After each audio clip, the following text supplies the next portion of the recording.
it doesn't work. I disagree. It's probably working the way it was designed. You just didn't understand how it was designed to work. And you're trying to make it do something it doesn't want to do. Not saying we can't help you, but there's a misalignment of expectations.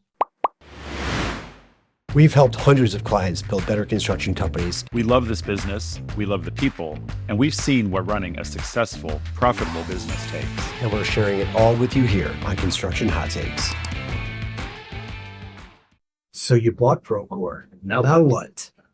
Oh, great. Holy shit. I have the orange easy button, right? I'm just going to press that Procore easy button. Yep, and everything's going to be fixed. I mean, there's a lot of questions to ask, for that. I think the first thing is, what modules did you buy in Procore outside of project management? We just had a core. Mm-hmm. So, and then if you bought financials, are you going to connect it to your ERP? Right. And then what other technology do you have? What other softwares do you have? Do you want to integrate any of them?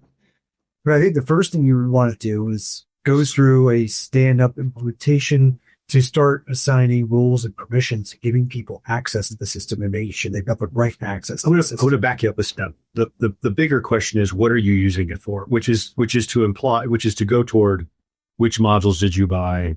Are you going to connect it to your ERP? Sure. But the question is really, why did you buy? What did you think this was going to fix for you? What was the thing, what pure fucking magic was going to happen when you bought this that is going to suddenly happen when you turn it on? Hopefully before you spent 5 or 6 or 10, 7 figures, or you spent, $10,000, $100,000 or $1 million on Procore, depending on what size you are, you already kind of figured out how you're going to use it at a 30,000 foot view. Now you have to actually start using it. Agreed. So typically what you want to do is start identifying who are going to be your champions, your administrators of the system, and then start defining roles and permissions and giving people access. And then you're going to pick a couple of projects to load in there. And you're going to start with the core stuff: drawings, specifications, daily reports, photos, and then you're going to kind of start setting the job up and letting people start using the system. Okay, hey, we've got the drawings in there. Let's start walking around. Let's start taking some pictures. Let's start doing daily reports. Let's hit the basics now: the blocking and tagging of Procore, the basics of project management, the documentation side. RFIs could go in there. Mm-hmm.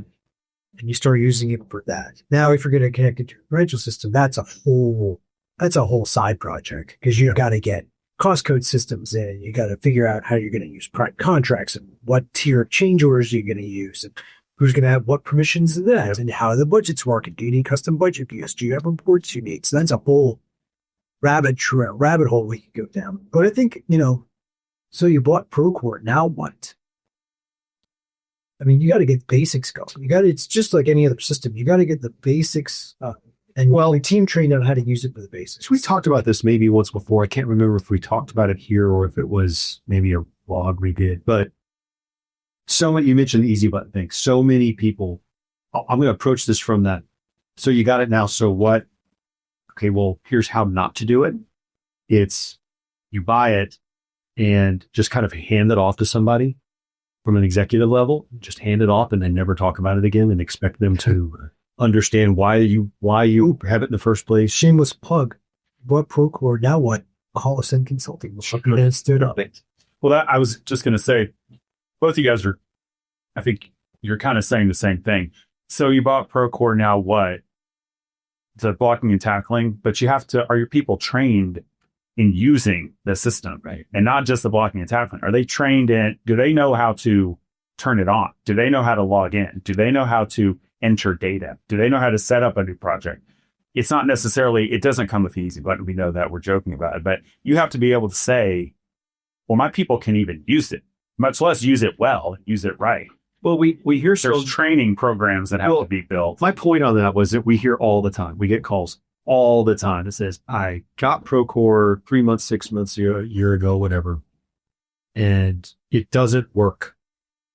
It's the first thing you hear. Or my people aren't using it. I'm thinking about getting rid of it. Can we turn this boat around? What, can you fix it? Number one, we're only using a small piece. Yes, it's in a Dropbox. I guess my point on that is, it doesn't work. I disagree. It's probably working the way it was designed. You just didn't understand how it was designed to work. And you're trying to make it do something it doesn't want to do. Not saying we can't help you, but there's a misalignment of expectations. Or my people aren't using it, which probably means there was absolutely no thought of rolling it out, training, like you mentioned. Yeah, you have to roll it out. And explaining why did we do this in the first place? What's the goal? The other thing, so answer the question, now what? I would also say, so now what? Invest in some continuing education for yourselves. Go online. There is the Study, learn. training Yeah. certification courses that you can do as self-guided thing. They're pretty basic and they're very general. They don't teach you how to customize Procore, how to adapt it into your organization. They do teach you what the buttons do, how the buttons are, And what it's supposed to work. how it's supposed to work, and I give you some examples. And they do keep that stuff pretty fresh and updated as they update the program. I think that's a mindset that, But who wants to spend 20 hours going through certification programs? You want to just start playing with it. We're in construction. Just give me the tool. I'll figure out how to use it. Yeah. I'll try to. You read the instructions anyway. You can use I'll figure it out. I'll hook up my leg off, I promise. And that's all we have for this episode of Construction Hot Takes. Thanks for listening. And if you enjoyed the episode, don't forget that you can follow us on Spotify or Apple Podcasts at Construction Hot Takes. And while you're at it, please subscribe to our YouTube channel too at Ascent Consulting. If you want to drop a thumbs up or comments on your favorite video, that'll go a long way in helping our channel. And lastly, if you want to schedule a call directly with Adam, Greg, or Jeff to talk about problems or challenges facing your own construction companies, you can schedule free consultation calls directly with them on our website, www.ascentconsults.com. Again, thanks for listening, and we'll catch you next time.